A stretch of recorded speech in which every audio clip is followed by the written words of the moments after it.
कारबाही हुनुपर्छ पीडितलाई कारबाही हुनुपर्छ सहकारी पीडितलाई कारबाही हुनुपर्छ अब मान्ने सदस्य फेरि एकचोटि उच्चारण गरिदिनुस् सहकारी पीडितलाई कारबाही हुनुपर्छ भनेपछि पीडितलाई कारबाही गर्नु पर्यो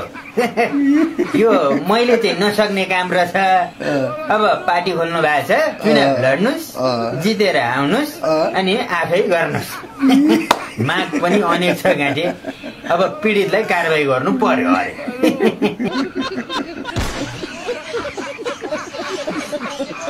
अब धेरै पनि ट्रल गर्नु हुँदैन के साथीभाइ हो जिब्रो मात्र चिप्ल्या त हो नि फ्याट लाएर होइन अब हाम्रो राज्यको कुरो गर्नु पर्दाखेरि जाँदै अब सारा संसार सबैलाई कारबाही गर उसलाई नै कारबाही दिमागमा त्यही कारबाही भन्दा उता केही पनि छैन अनि उहाँले नै फ्याट लाएर सहकारी पीडितलाई कारबाही गर भनिदिनु हो जिब्रो चिप्ल्या त हो नि अब यो त्योभन्दा उता त के भएको छ र होइन धेरै ट्रल गर्नु हुन्न कि होइन